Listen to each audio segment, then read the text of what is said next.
Doctor محمد اشرف آصف جلالی صاحب دامت برکاتہم العالیہ عقائد اہل سنت کے تحفظ کے لیے بڑی مضبوط چٹان کی طرح کھڑے. یہ سارا کچھ ان کو کہا گیا تھا کہ آپ رجوع کر لیں، آپ یہ کر لیں، آپ وہ کر لیں، وگرنہ پرچے ہوں گے، گرفتاریاں ہوں گی.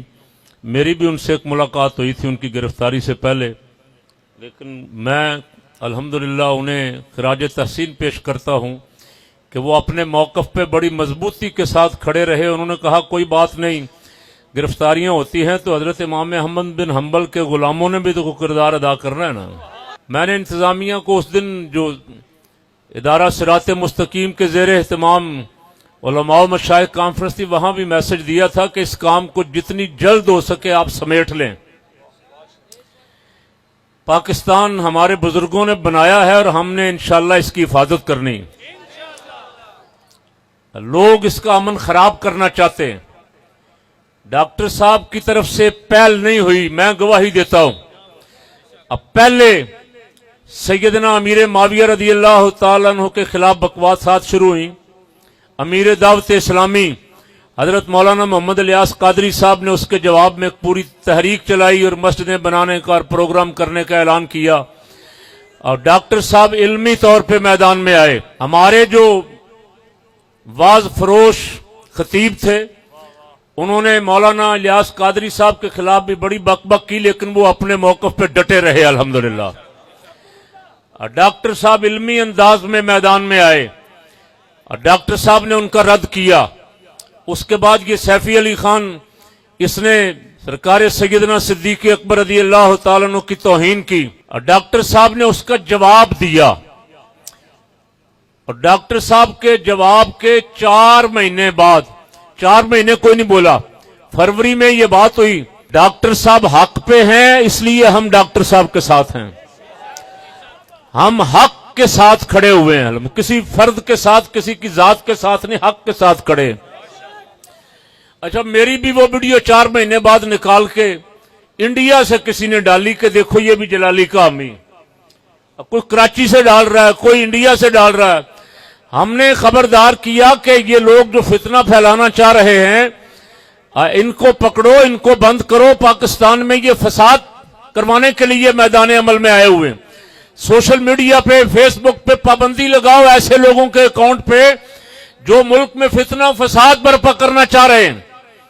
یہاں اگر کوئی سرکار صدیق اکبر، فاروق اعظم، عثمان غنی، علی المرتضی شیر خدا، حضور کی صاحبزادیوں کو بھونکے گا، امہات المومنین کو بھونکے گا، تو کیا غیرت مند سنی سن کے خاموش رہیں گے؟ اس لیے ہم نے ان کو میسج دیا کہ ان کو روکو، ان کی زبانیں بند کرو، ورنہ ہمیں پھر زبانیں بند کرنی آتی ہیں. جس نے یہ کام شروع کیا اب تک ٹی وی پہ بیٹھ کے، جس خاتون نے، اس کے خلاف اب تک کوئی پرچہ نہیں ہوا. ڈاکٹر صاحب نے جواب دیا اس کو. اس کے بعد یہاں پریس کلب پہ بہت ساروں نے مل کے پریس کانفرنس کی اور انہوں نے خلفائے راشدین، 3 خلفاء کا انکار کر دیا اور سرکار صلی اللہ علیہ وسلم کی 3 صاحبزادیوں کا انکار کر دیا. ہم نے الحمدللہ اس کا جواب دیا. ابھی تک ان کے خلاف بھی کوئی پرچہ، ابھی وکیل صاحب بیٹھے ہوئے اور انہوں نے یہاں بتایا کہ باقاعدہ ویڈیو کیمرے اور مائک لے کے عدالتوں میں گھومتے پھر رہے ہیں، لوگوں کو مشتعل کرنے کی کوشش کر رہے ہیں. آخر یہ کیا ہے؟ انتظامیہ کہاں ہے؟ ادارے کہاں ہیں کہ آپ نے ان کو کھلی چھٹی دی ہوئی ہے؟ یہ کہتے ہیں کہ ہم عدالت میں پہنچو، عدالت میں پہنچو، پرچے کرواؤ. میں نے کہا یہ نام نہاد بی بی پاک کے محب بننے والوں، اور تم تو بی بی پاک کے بچوں کے قاتل ہو. بی بی پاک خود کہہ گئی ہے، سیدہ خاتون جنت رضی اللہ تعالی عنہا کی عظمت کا دفاع ڈاکٹر آصف جلالی نے کیا اور ہم ان کے خادم کریں گے انشاءاللہ. لبیک یا رسول اللہ، لبیک لبیک لبیک یا رسول اللہ. لیڈر خاموش ہیں لیکن کارکنوں کے جذبات سنو. میں روز سنتا ہوں، روز ٹیلی فون مجھے آ رہے ہیں. پورے ملک میں حیدرآباد، کراچی، پورا سندھ، پنجاب، بلوچستان، خیبر پختونخوا، گلگت بلتستان، کارکنوں کے فون آ رہے ہیں کہ آپ حق کے لیے کھڑے ہیں.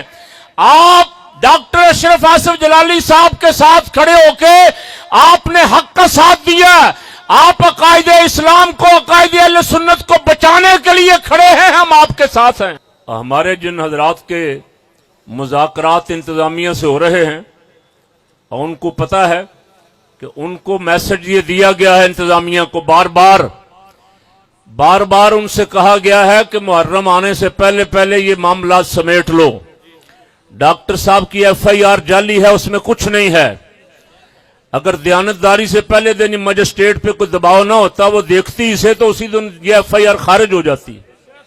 جھوٹی ایف آئی آر ہے، ایف آئی آر کے پلے کچھ نہیں ہے. لیکن اس ایف آئی آر پہ ایک بندے کو پکڑ کے جیل میں بند کیا ہوا مہینہ ہو گیا ہے اور دوسروں کو دھمکیاں دے رہے ہیں.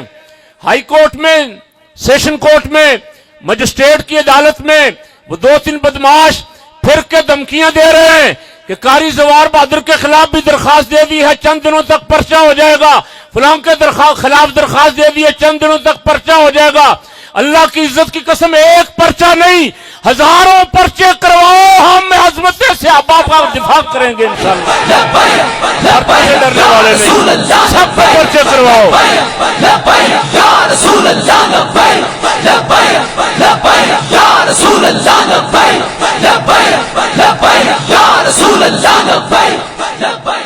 اگر ہم پرچوں سے ڈرنے والے ہوتے تو ڈاکٹر آصف جلالی کے ساتھ کھڑے ہی نہ ہوتے.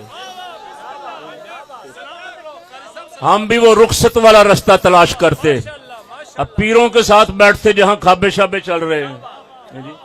ہم یہ عزیمت والا رستہ اختیار ہی نہ کرتے. ہم پہلے دن سوچ کے آئے تھے کہ مشکل رستہ ہے، اور مشکل رستے پہ الحمدللہ امام علی مقام کے جانثار سپاہی چل سکتے ہیں.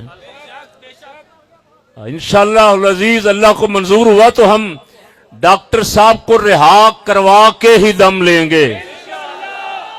ایک دن ایک شخص بکواس کر رہا تھا جو کیمرے لے کے پھر رہا نا کہ ڈاکٹر کے خلاف پرچہ ہو گیا ہے، ڈاکٹر جیل میں چلا گیا ہے، اللہ نے اس کو ذلیل کیا ہے. میں کہا تیری سوچ پہ لعنت، تو کیسا حسینی ہے؟ اگر تو حسینی ہے تو جیل میں جانے والے کو کہہ رہا ہے ذلیل ہو گیا، تو معاذ اللہ ہماری تو زبان ہی زیب نہیں دیتی. جو کربلا میں جن کے سر نیزوں پہ تھے، جن کو یزیدی یہ کہتے تھے کہ تمہارا کیا رہا، تمہارا سارا کچھ تباہ ہو گیا، ختم ہو گیا، اعلیٰ حضرت کے برادر اصغر نے ان کو آواز دے کے کہا ظالموں، سر شہیدان محبت کے ہیں نیزوں پر بلند، اور اونچی کی خدا نے عز و شان اہل بیت.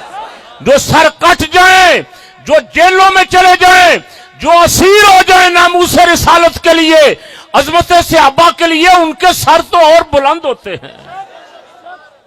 یہ عظیمت والا رستہ ہے. اہل بیت اطہار نے یہی رستہ اختیار کیا، قربانیوں والا رستہ ہے. امام اعظم ابو حنیفہ رضی اللہ تعالیٰ عنہ، امام احمد بن حنبل، امام ربانی حضرت مجدد الثانی مولانا فضل حق خیر آبادی، حضرت قائد اہل سنت مولانا شاہ نورانی، مجاہد ملت مولانا عبدالستار خان نیازی، یہ سارے جیلوں میں نہیں رہے. کیوں جی؟ اور جس دن مجدد صاحب جیل میں گئے تھے، گوالیار قلعے کی جیل کے قیدیوں کی قسمت ہی بدل گئی،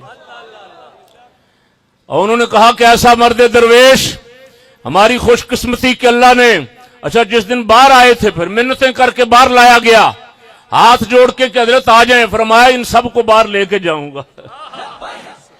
اور جلالی صاحب جس جیل میں ہیں ان جیل کے قیدیوں کی بھی خوش قسمتی، جتنے دن ان کے پاس رہیں گے رسول اللہ کی محبت کی باتیں سنیں گے ان سے.